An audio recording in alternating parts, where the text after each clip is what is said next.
So don't yell at me, oh, I would never, this baby whole thing.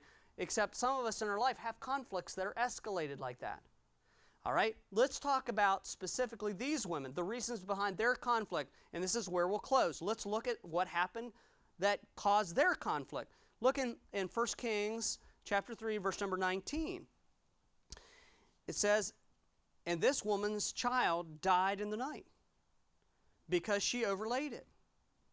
Here is tragedy. This what was underlying this woman's hurt. Tragedy.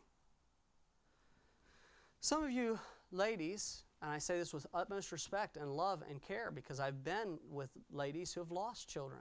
I don't, I'm a man, I don't understand, but I have been, the first time that I went to a lady's house with another pastor, she had lost a child, and her name was Tammy, and there she was curled up on the bed crying and just broken. This woman was no less, because she was a harlot doesn't mean that she was any less broken for this baby. Notice, here is a traumatic event in woman number one. Her baby died. And of course she loved that baby. It was a terrible loss to her. It impacted her greatly. And she naturally took it out on somebody else. It came out on somebody else.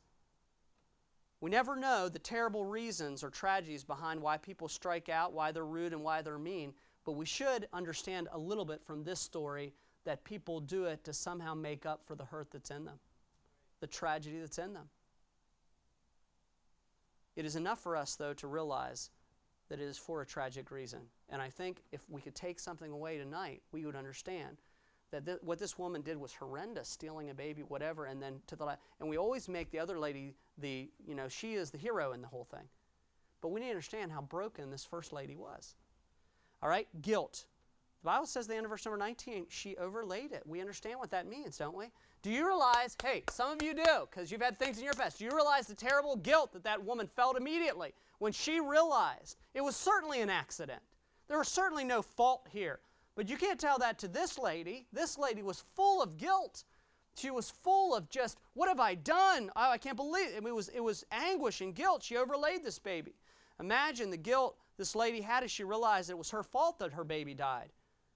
I think you'll find many times conflict arises from two people who are trying to heal, hide, or deal with guilt. One of the two people are trying to deal with guilt, blame shifting. People shift blame because they're embarrassed, guilt about what they are inadequate in.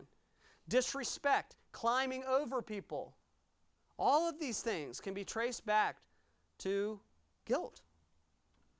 A person guilty many times and trying to make up for something that they are insecure about, or something that they feel that they have failed God, or something they feel that they have failed as a person, okay? We need to understand that. The origins of conflict. The last thing I would point out tonight is in verse number 20, and she arose at midnight and took my son from beside me while thy handmaiden slept, and laid it in her bosom, and laid her dead child in my bosom. That's everybody gasps. But put yourself in the room. Feel the woman's guilt. Feel the woman's anger at what happened with her children. See her look across the room by a pale light that comes from the outside, and see a baby that is gently sleeping and a mother who is nestling that baby. And feel the jealousy there. Jealousy. Jealousy is at the heart or the origin of conflict. And she says, what does she say in her mind? She says, that should be me. She says, I'm a better mother than she is. She says, I deserve that baby. I'm a better woman than she is. And all this jealousy begins coming into her, welling up in her heart. Did it ever occur to you that the people who fight with you may be jealous of you? Pastor, that's not true. Nobody's jealous of me. Oh, really? Did it ever occur to you the reason that the guy at work is always trying to get one over on you is because he can't stand that you put out a good product. He can't stand that you're noticed. He can't stand that he can't be like you. Did it ever occur to you that your sister-in-law may not want to come over to your house and says mean things to you at reunions because she's jealous of your Christian life and that your family is working out and hers isn't. Jealousy. So do we yell and scream at those people, or do we have the compassion of God in our hearts to get on our knees and pray for those people? Takes some of the sting out of it, doesn't it? Takes some of the sting out of people being mean to you when you realize that it might be because they're jealous of you. These are the three things that are seen here in this, at the heart of this conflict. The tragedy the woman had lost her baby, the guilt that she had over what she had done, and jealousy, stealing the other baby. So tonight I'd like to end with this thought.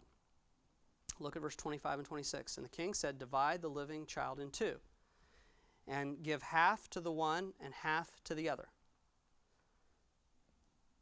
If you think about that a little bit, you understand something. If both women would have held their ground and demanded their right for that baby, theoretically, what would have happened? The baby would have been chopped in two. The baby would have been lost, and a much greater thing than an argument would have been sacrificed. And certainly no one would have won then. So let's think about this. This is certainly true with the conflicts among believers. There is much more at stake than the petty disagreement. And oftentimes we sacrifice the baby, the big things, for petty arguments with other believers. We sacrifice the big thing. The important thing is the baby. We sacrifice the glory of God and His joy of seeing brethren dwell together in unity. We sacrifice the relationship that we could enjoy with a brother, the goodness and the pleasantness of another brother. We sacrifice our testimony. We sacrifice our opportunity to help that brother and him to help us because we're divided. The baby is cut in two just because nobody will give in. We need to give some thought to this whole thing tonight. I just pray that the Spirit of God will work this on your heart as He brought it to my attention and to think about these ladies. Would you stand, please? Let's close.